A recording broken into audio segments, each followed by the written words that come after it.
UG 24 के चयनित छात्रों, आपको जिस घड़ी का इंतजार था, काउंसलिंग का इंतजार था, काउंसलिंग की डेट आ गई और काउंसलिंग का पूरा शेड्यूल भी एमसीसी ने रिलीज कर दिया। मेडिकल काउंसलिंग कमेटी ने रिलीज कर दिया। जिस तरह से इंजीनियरिंग में जोसा कराता है, इसी तरह से नीट में बेटा एमसीसी कराती है काउंसलिंग। तो उसने अपना पूरा शेड्यूल, पूरी इंफॉर्मेशन बुलेटिन आपको रिलीज कर दी और इसके जरिए अब आप कल से आप इसमें अपनी काउंसलिंग की प्रोसेस को स्टार्ट कर सकते हो 14 अगस्त से। चलिए हम देखते हैं कि उन्होंने अपनी इंफॉर्मेशन बुलेटिन में, काउंसलिंग स्कीम में क्या क्या इंस्ट्रक्शंस दिए हैं, किन किन को हमें फॉलो करना है और किन किन को फॉलो करके हमें आगे बढ़ना है, जिसको फॉलो करते हुए हम इन चीजों को, अपनी काउंसलिंग प्रोसेस को बेहतर बना सकते हैं, ताकि हमसे कोई गलती ना हो। कहीं ऐसा ना हो कि हमने पूरे साल की जो मेहनत की है वो मेहनत पूरी तरह से बर्बाद हो जाए। उस बर्बादी को रोकने के लिए और एक अच्छी जगह पर ऑप्ट करने के लिए आपको बेहतर तरीके से काउंसलिंग की प्रोसेस को अपनाना पड़ेगा।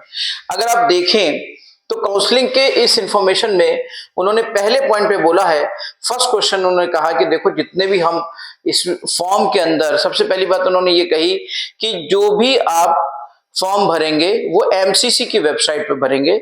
मेडिकल काउंसलिंग कमेटी की वेबसाइट है www.mcc.nic.in, उसी वेबसाइट पे आप भरेंगे। इसके अलावा जितने भी वहां पर कॉलम हैं, जितने भी वहां पर पॉइंट्स हैं, वो सारे क्वेश्चंस जो आपसे पूछे जाएंगे फॉर्म के अंदर, वो सब के सब मैंडेटरी हैं, उन यानी कि मस्ट है, उनको, उनकी इंफॉर्मेशन आपको पूरी की पूरी देनी ही है। ऐसा नहीं है कि उनमें से आपको कोई ऑप्शनल हो, आपको कुछ छोड़ना हो, ऐसा बिल्कुल भी नहीं है। तो आपको हर क्वेश्चन का वहां पर आंसर देना है, उसको फिल करना है। उन्होंने कहा कि भी एमसीसी की आप वेबसाइट पे जाइए, रजिस्ट्रेशन कराइए। कैंडिडेट्स जो भी इंफॉर्मेशन उसमें भरेंगे, और दूसरे पॉइंट ने बताया कैंडिडेट्स जो भी इंफॉर्मेशन उसमें भरेंगे, ये माना जाएगा कि उन्होंने इससे पहले सारी इंफॉर्मेशन कायदे से पढ़ ली है और अच्छे से समझ लिया है और उससे वो सहमत हैं, उससे वो अग्रीड हैं और उन्होंने वो सारे पॉइंट, वो सारी चीजें एक्सेप्ट की है, तभी वो फॉर्म भरा है। इसके बाद अगला पॉइंट उन्होंने दिया कि भाई एप्लीकेशन जो होगी वो सिर्फ और सिर्फ एक ही बार भरी जाएगी और वो भी एमसीसी की वेबसाइट पे भरी जाएगी। उसके अलावा किसी भी दूसरे मोड से एप्लीकेशन एक्सेप्टेड नहीं होगी। आप किसी भी, इवन कि उन्होंने ये स्पेशली स्पेसिफाई भी किया कि कई लोग ऐसा करते हैं कि किसी एजेंट के थ्रू या किसी थर्ड पार्टी के थ्रू वो अपनी एप्लीकेशन को, वो अपने सबमिट, वो फॉर्म को सबमिट कराते हैं। अच्छा, इसमें क्या बड़ी प्रॉब्लम होती है, लोग कहते हैं बहुत सारे इस समय पे अगर आप देखें तो कंसल्टेंट की बाढ़ आई हुई है, एक सुनामी आई हुई है कि हर तरफ आपको हर व्यक्ति कहते हुए मिलेगा हम काउंसलिंग करा देंगे, हम आपका एडमिशन करा देंगे और आपकी काउंसलिंग बेहतर तरीके से कराकर आपको बेहतर कॉलेज में पहुंचा देंगे। होता क्या है बेटा, अपने डेटा को जरूर सेव करिए। अगर डेटा को आपने सेव नहीं किया, पता नहीं आपका डेटा का यूज करके, अगर कभी भी कोई फॉर्म भरा आपने कहीं पर, उसने आपका डेटा यूज करके किसी दूसरे की काउंसलिंग आपके नाम पे करा दी, उसका फोटो लगाने का कोई फ्रॉड कर दिया, तो आपका भी फॉर्म कैंसिल होगा और वो तो पकड़ा ही जाएगा और आपकी भी साल बर्बाद हो जाएगी और हो सकता है आप आगे के लिए भी बार कर दिए जाए। तो अपने डेटा की सुरक्षा सबसे पहली सुरक्षा है आज की इस टेक्निकल युग में। तो याद रखिएगा इन बातों को, इन बातों का ध्यान रखते हुए अपने एप्लीकेशन फॉर्म को भरिए। इन्होंने जो फिफ्थ पॉइंट जिस पर कि उन्होंने ये जोर दिया है कि आप किसी एप्लीकेशन फॉर्म को एक ही बार भर सकते हैं। इसीलिए मैं डेटा की इंफॉर्मेशन को कलेक्ट करने को कह रहा हूं कि अगर हो सकता है आपने अपना डेटा किसी को दे दिया हो और उसने कहीं फॉर्म भर दिया हो, आप अपना एक बार भर रहे हो लेकिन वहां दिख रहा है 2 बार भर गया, तो अब पता चला मनोज कुमार के नाम से आपने भी भरा, मनोज कुमार के नाम से वो उसने भी भरा, वही आपकी मदर फादर का नेम, वही डेट ऑफ बर्थ और वो सारी इंफॉर्मेशन अगर सेम कहीं हो गई तो वो सब के सब आपका बर्बाद हो जाएगा।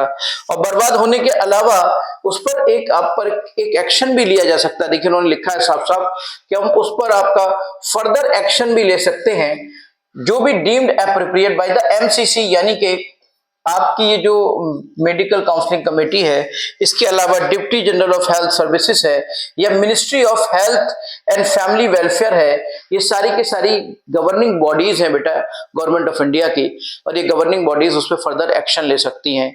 इसलिए बहुत ही केयरफुली, बहुत ही कॉशियसली उसको आप आराम से पढ़िए और अपने डेटा को जरूर सेव करके रखिए। किसी भी जगह पर अपनी पूरी इंफॉर्मेशन मत दीजिए, क्योंकि कोई भी इस समय आजकल कंसल्टेंट की बाढ़ आई भी है, आपके नाम पर आपके डेटा का यूज करके किसी भी तरह से आपको फ्रॉड में फंसाया जा सकता है ना। इसके अलावा चलिए हम इसको देखते हैं कि इन्होंने क्या आगे बताया उन्होंने एक बात और कही कि आप ऑब्वियस सी बात है सारे इंस्ट्रक्शन देखिए वो पहले दे रहे हैं ताकि आप कायदे से समझ लें, उसके बाद ही फॉर्म भरें। उन्होंने क्या कहा कि जो आप वहां पर सिक्योरिटी अपनी डिपॉजिट करेंगे, उन्होंने लिखा कि देखिए वो सिक्योरिटी आपकी, अगर आपने सेकंड राउंड, फर्स्ट राउंड में तो चलिए छोड़ दीजिए कोई बात नहीं, लेकिन अगर सेकंड राउंड या उसके बाद के थर्ड राउंड या स्ट्रे राउंड में अगर आपने सीट्स को जो आपको अलॉट की गई हैं, इवन स्ट्रे राउंड की सीट तो अगर आपने छोड़ दी तो 1 साल के लिए आपको नीट से भी बाहर कर दिया जाएगा। उससे पहले की अगर राउंड्स की आपने कोई भी सीट जो आपको अलॉट की गई थी वो छोड़ी सिवाय फर्स्ट राउंड के, तो उस कंडीशन में भी आपकी जो सिक्योरिटी डिपॉजिट होगी वो पूरी की पूरी फोरफाइट कर दी जाएगी, फोर्टिफाइड कर दी जाएगी। इसका मतलब फोरफिटेड का मतलब होता है कि उसको जब्त कर लिया जाएगा। फोरफिटेड, देखिए इस चीज को मैं फिर हाईलाइट कर रहा हूं कि आपकी सिक्योरिटी को जब्त कर लिया जाएगा, इसका मतलब होता है जब्त करना, सिक्योरिटी को जब्त कर लिया जाएगा और वो वापस नहीं होगी। तो इस बात का ध्यान रखिएगा। चलिए आगे इन बातों का ध्यान रखते हुए हम आगे बढ़ते हैं। तो जो भी इसमें अगला पॉइंट जो दिया है उन्होंने, कैंडिडेट्स में kindly note the registering of NEET UG counselling does not confirm any automatic rights to secure and graduate से undergraduate seat in any medical institution. देखिए अगर कहीं आप काउंसलिंग करा रहे हैं तो इसका मतलब ये नहीं है कि आपने अगर काउंसलिंग में चले गए, आपके कट ऑफ के मार्क्स आ गए, आपके 135 मार्क्स आ गए ओबीसी के कट ऑफ के, और आपने सोचने लगे कि हमारा सिलेक्शन हो गया, और आप काउंसलिंग में चले गए तो आपको लग रहा है कोई ना कोई सीट मुझे मिल ही जाएगी, कोई ना कोई कॉलेज मुझे मिल ही जाएगा।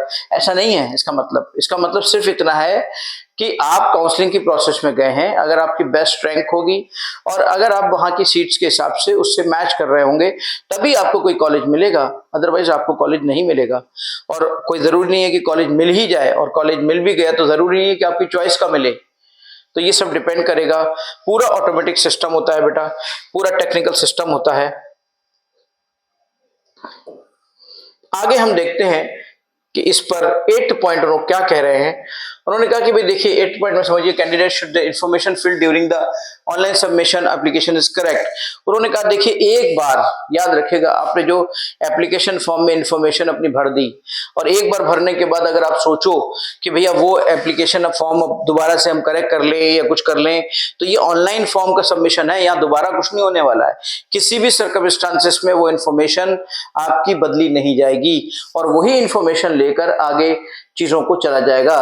याद रखिएगा एमसीसी इस बात के लिए बिल्कुल भी रिस्पॉन्सिबल नहीं है कि आपकी कोई भी इंफॉर्मेशन बदले, चाहे वो आपकी डीओबी हो यानी कि डेट ऑफ बर्थ हो, चाहे वो आपका किसी भी प्रकार की कैटेगरी की इंफॉर्मेशन हो, चाहे कॉन्टैक्ट डिटेल्स हो या नेशनैलिटी हो या डोमिसाइल हो या कोई और कैटेगरी हो, किसी भी तरह की इंफॉर्मेशन जो भी आपने फिल कर दी है वो एक बार फिल की जाएगी, दोबारा एमसीसी किसी भी फॉर्म में उसको दोबारा से बदलने नहीं देगा। काउंसलिंग किसी भी, देखिए at the time of registration, अब इसमें देखा है the data entered by the candidate at the time of registration NTA portal will be pre populated and will be used for counselling purpose. याद रखिएगा जो भी आप यहाँ पर सारी इंफॉर्मेशन अपनी दे रहे हैं वो सारी की सारी इंफॉर्मेशन क्या होगा, वो सारी की सारी इंफॉर्मेशन एनटीए यूज करेगा भी काउंसलिंग की प्रोसेस में, क्योंकि काउंसलिंग की प्रोसेस का अपना एक बहुत बड़ा भयंकर सॉफ्टवेयर होता है बेटा, जो बहुत बड़ी बड़ी सॉफ्टवेयर कंपनीज बनाती हैं और उसके बाद उनका यूज किया जाता है, एनटीए उनका यूज करता है। तो वो सारा के सारे डेटा आपका बहुत सारे परम्यूटेशन कॉम्बिनेशन के बाद आपको मिलता है। इसके बाद आप देखिए फॉलोइंग एलिजिबिलिटी कंडीशंस होती हैं। अगर आप सपोज करिए आपका सिलेक्शन हो गया है, आपके मार्क्स आ गए 650 प्लस आपके मार्क्स आ गए, लेकिन उसके बावजूद भी आप ये मत सोचना अगर 650 प्लस मार्क्स आ गए तो 100% आपको सीट मिली जाएगी। अगर कहीं आपके 12th के क्वालिफाइंग एग्जामिनेशन के पेपर में या क्वालिफाइंग एग्जामिनेशन के सर्टिफिकेट पे कहीं कोई प्रॉब्लम आई तो भी आपकी सीट कैंसिल हो सकती है। तो इस बात का बहुत ध्यान रखिएगा। इन्होंने एक साफ साफ सी बात कह दी है, कई बार ऐसा हुआ है कि लोग सिलेक्ट हो गए और वहां 12th में फेल हो गए, उस सिचुएशन में भी उनको मेडिकल की सीट नहीं मिलती है।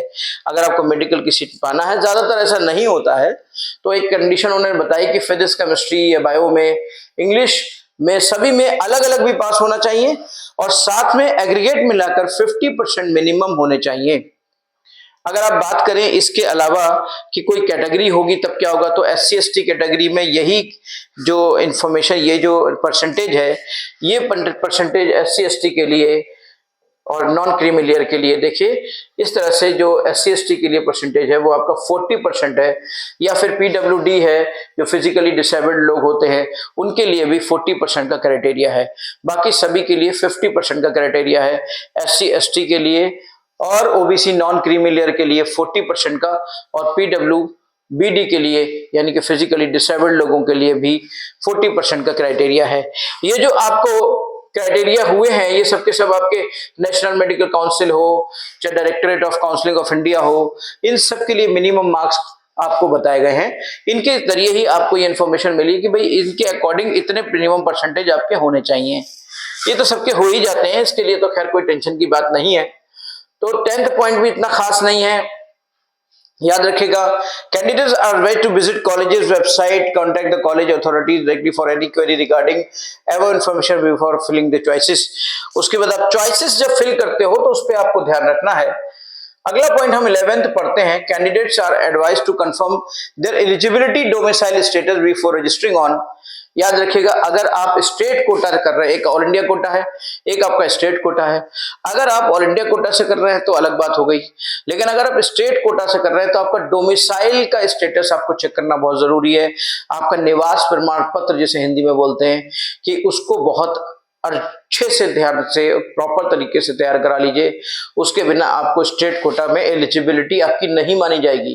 तो ऑल इंडिया कोटा में आपको फिर मिलेगा, स्टेट कोटा में नहीं मिलेगा, ठीक है ना। सीट्स ऑफ देखिए सेंट्रल यूनिवर्सिटीज, देखिए यहां लिखा है कि आपका डोमिसाइल स्टेटस MCC वेबसाइट पर जाने से पहले आप पूरा की पूरा चेक कर लीजिए। इससे पहले कि आप उस फॉर्म को भरें, आप सारी की सारी फीस स्ट्रक्चर को भी डिस्कस कर लीजिए, फीस स्ट्रक्चर को भी चेक कर लीजिए। एडिशनल फी जो भी लग सकती है कॉलेजेस में, जैसे कई बार ऐसा होता है कि एक फीस स्ट्रक्चर तो फिक्स होता है, लेकिन कॉलेजेस के हिसाब से कई बार एडिशनल फीस भी होती है। कुछ कॉलेजेस ऐसे होते हैं, कुछ ऐसी डीम्ड यूनिवर्सिटीज होती हैं। देखिए इसमें लिखा है कि आपका ये इन्फॉर्मेशन दी गई है कि additional fee from the colleges specially deemed universities before filling up choice is the same. Some all India quota colleges might have high fee structure. कई बार ऐसा होता है कि कुछ ऑल इंडिया कोटा के जो कॉलेजेस होते हैं, नेशनल लेवल के सफदरजंग है, जैसे कि और भी बहुत सारे हैं, एम्स है, हो सकता है इनके जो फी स्ट्रक्चर्स हैं वो दूसरे किसी और कॉलेज से डिफर कर रहे हों। तो ये सब अपने बजट को, अपनी चीज़ों को, सबको ध्यान रखते हुए उनकी पूरी फी स्ट्रक्चर को, पूरे डिटेल को आप देख लीजिए, ताकि आप बाद में ये ना कहें कि हमने ये क्या भर दिया, चॉइस फिलिंग में कहीं कुछ आपसे गलती ना हो जाए, है ना। क्योंकि अगर एक बार आपने कुछ भी भर दिया तो उसको भरने के बाद दोबारा उस पर कोई भी सुनवाई नहीं होनी है, तो इसलिए उसका ध्यान रखिएगा और ध्यान रखकर ही उसको आगे बढ़ाइए। इसके अलावा अगर मैं बात करता हूं 12th पॉइंट की, 13 पॉइंट की मैं बात करता हूं, तो 13 पॉइंट्स में आप देखिए यहां पर कि जो इवेंट्स हैं MCC या फिर deputy general of health services, ये सब आपके इंडिविजुअली कॉन्टेक्ट करें फॉर द सेम। देखिए candidates are advised to be in touch with the MCC website, MCC website के टच में रहें। इसके अलावा हम अगला पॉइंट, ये सब महत्वपूर्ण पॉइंट नहीं है उतने, जैसे आप अगर 14 पॉइंट कोई पढ़ें तो कोई बहुत खास ऐसा पॉइंट नहीं है। उन्होंने एक सिंपल सी बात कही है, अगर कोई भी एम्बिग्युइटी होती है, कोई भी रूल्स इस तरह के ऐसे होते हैं कि आपको लगता है ये होना चाहिए, उनको लगता है ऐसा होना चाहिए, तो जो फाइनल इंटरप्रिटेशन है वो केवल और केवल MCC का होगा, किसी और का नहीं होगा। MCC का होगा, DGHS का होगा, deputy general of health services इसका होगा, या director general of health services उसका होगा बेटा, और किसी का नहीं होगा।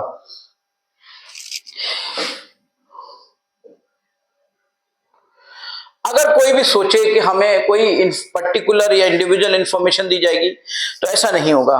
देखिए साफ साफ उन्होंने एक पॉइंट लिखा है कि no communication will be directly send to the candidate. जो भी कुछ है आपकी मेल पे आएगा, जो भी कुछ आपकी वेबसाइट पे जो भी दिखेगा वो सबके लिए होगा। ऐसा नहीं होगा कि आपके लिए कोई पर्टिकुलर इंफॉर्मेशन आए, कोई कॉल आए या कोई मेल आए, ऐसा कुछ नहीं होगा।